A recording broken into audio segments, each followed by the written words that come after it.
Bagaimana kau merasa bangga akan dunia yang sementara? Bagaimanakah bila semua hilang dan pergi meninggalkan dirimu?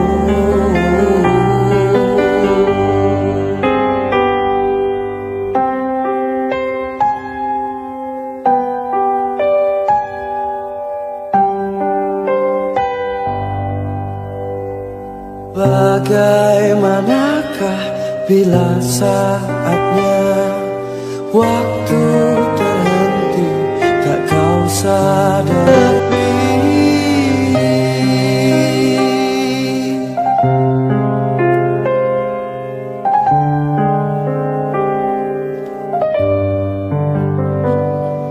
Kalau ada hal yang bisa didiskusikan, insya Allah kita bisa diskusikan. Tidak ada yang tanya kayaknya. Ya, monggo. Nggih. Kalau mendengar saya cermati itu pakainya masih terlalu vulgar. Terlalu? Vulgar. Oh, nggih. Di situ kan tauhid mengakui adanya Tuhan atau bertauhid mengakui adanya Tuhan satu. Ini kan kelihatannya tidak ada. Nah, maka dari itu kalau Bapak tadi mengatakan orang yang masih bertauhid nanti di neraka pun akan didapatkan siksaan, ya. Yeah. Sekarang kalau kembali pada Trinitas, revolusi Trinitas, di situ Bani Israel kan bertauhid juga, Pak. Tapi akhirnya karena ada revolusi Trinitas maka akan terjadi pribadi tiga. Itu kan maksud saya. Apakah orang itu juga masih di surga atau di neraka juga tidak disiksa? Itu apa? Nah sekarang ini gini Pak. Sekarang itu marak musyrik. Ini agak melenceng. Maraknya ini sholawatan Pak. Saya pernah ditanya seorang mungkin belum ada 1 tahun. Dalam Al-Quran kan ada Inna Allaha malaikatahu yusholluna 'alan nabi. Ya ayyuhalladzina amanu shollu 'alaihi wa sallimu taslima. Yang dimaksud sholawat itu pada Nabi siapa?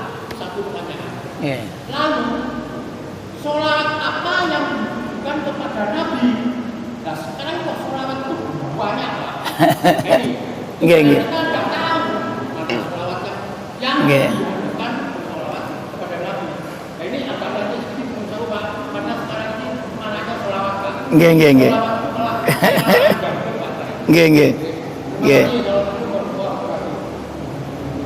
Pertama tentang konsep tauhid.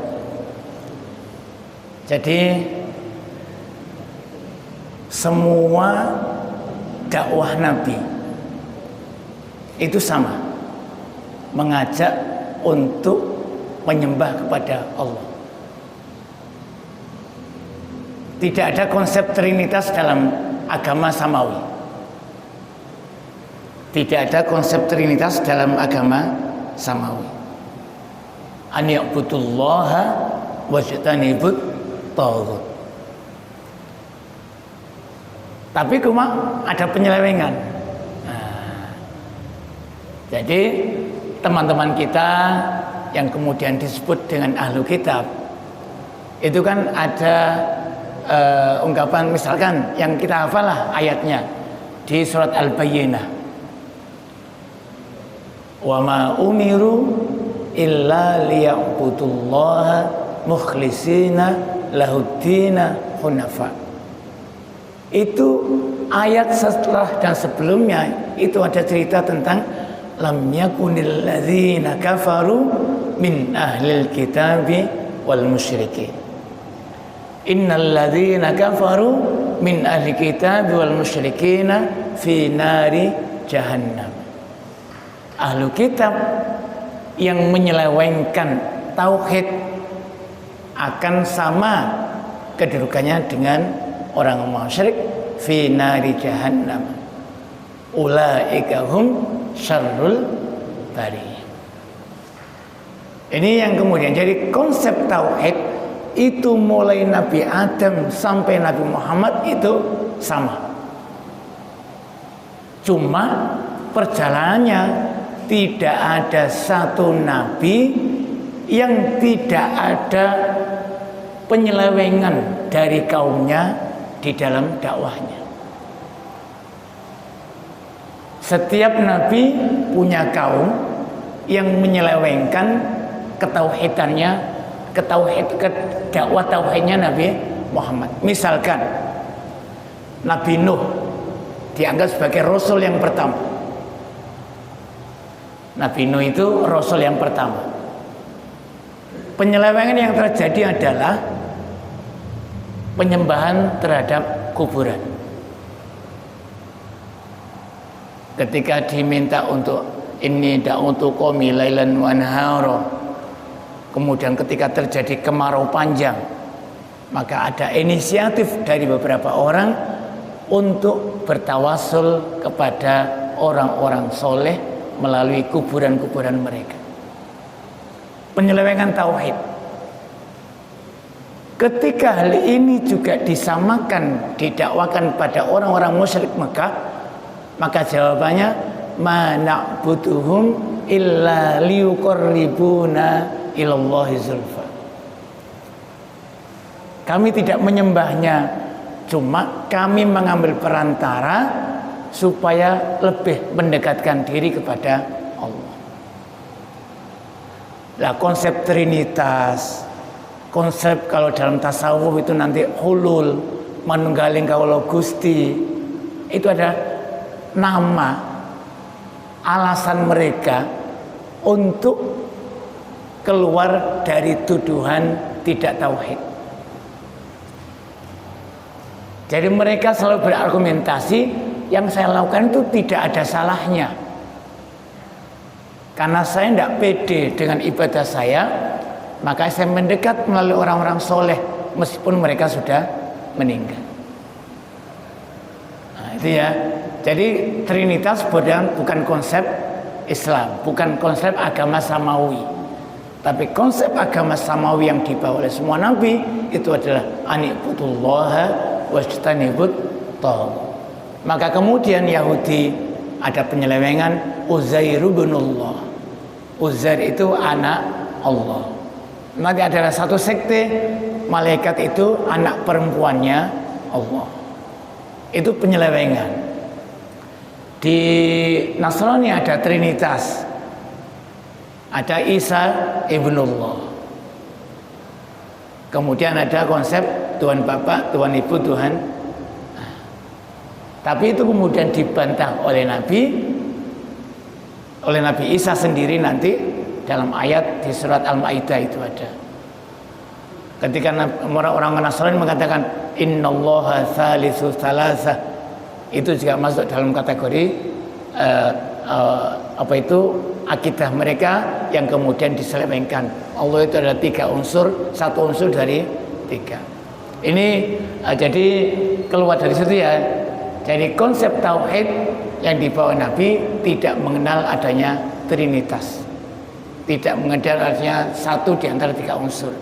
Lah konsep manunggaling kawula Gusti yang dibawa oleh tokoh-tokoh sufi itu sebenarnya adalah adopsi dari konsep trinitasnya orang Nasrani. Ketika 1 manunggal, 3 manunggal jadi 1, maka diambillah konsepnya ke dunia tasawuf itu.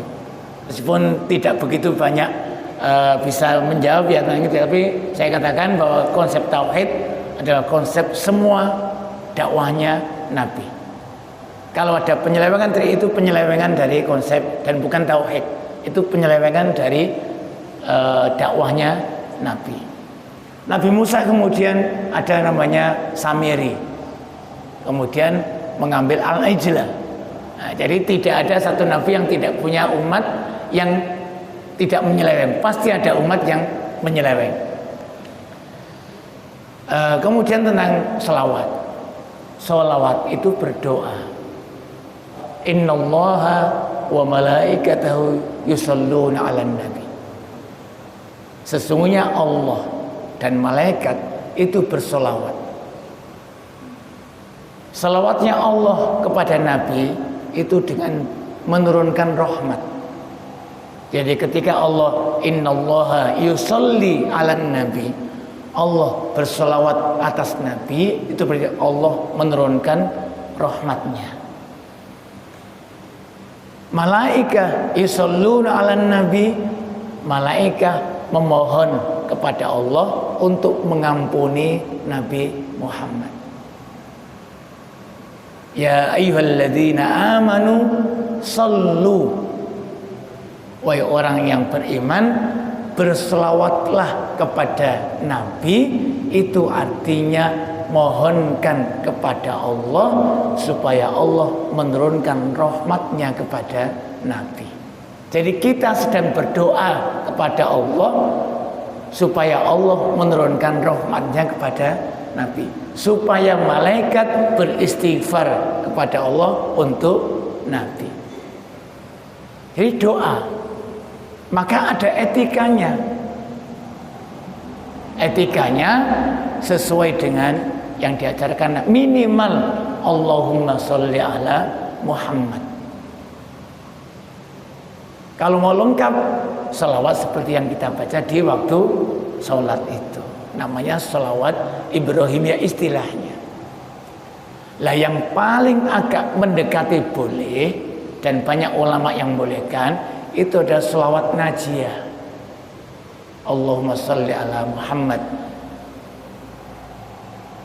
alladzi tunji biha. Itu ya, salawat najiyah. Asal lupa saya itu. Allahumma sholli ala Muhammadin salatan tunji nabiha min jamil afat. Jadi salawatnya tawasulnya kepada amal baiknya, bukan pada zat Nabi yang sudah mati. Karena salawat pada yang mati itu sambil tawasul kepada orang yang zat yang sudah mati, itu hampir sama dengan ungkapan orang musyrik, ma na'buduhum illa liyuqarribuna ilallahi zulfa. Dan itu adalah kemusyrikan yang pertama kali muncul di tengah-tengah kehidupan manusia pada waktu kaumnya Nabi Nuh. Jadi kemusyrikan yang pertama kali muncul itu bab kuburan, dan yang banyak sekarang bisnis travel yang paling menguntungkan adalah bisnis tentang kuburan. Selama kita masih berbau-bau kemusyrikan semacam ini, berarti tauhid kita masih bermasalah. Dan itulah yang kemudian tidak menyatukan kita, dan kita mudah untuk dihancurkan oleh kekuatan-kekuatan lain. Maka tauhid itu tujuan Allah mengutus Nabi untuk memperbaiki kualitas permulaan hidup kita, kualitas proses hidup kita, dan kualitas akhir hidup kita. Kalau ini masih dianggap global, insya Allah kita akan kaji lagi dengan perinci macam-macam tauhid yang harus kita ketahui, sehingga kita secara terperinci bisa memperbaiki ketauhidan kita. Mudah-mudahan kita diwafatkan Allah dalam keadaan husnul khotimah. Dan sebagai penutup, saya sampaikan satu ayat, innalladzina amanu walam yulbisu imanum bidzulmin ulaika lahumul amnu wa hum muhtadun. Sesungguhnya orang-orang yang beriman dan tidak mencampurkan ketauhidannya, keimanannya dengan kemusyrikan sedikit pun, ulaika lahumul amnu, mereka akan mendapatkan keamanan di dunia dan di akhirat, kenyamanan hidup di dunia dan di akhirat, wa muhtadun, dan mereka akan selalu dibimbing, digerakkan untuk melakukan hal-hal yang baik di dunia agar mendapatkan kebaikan di akhirat. Mudah-mudahan ada manfaatnya.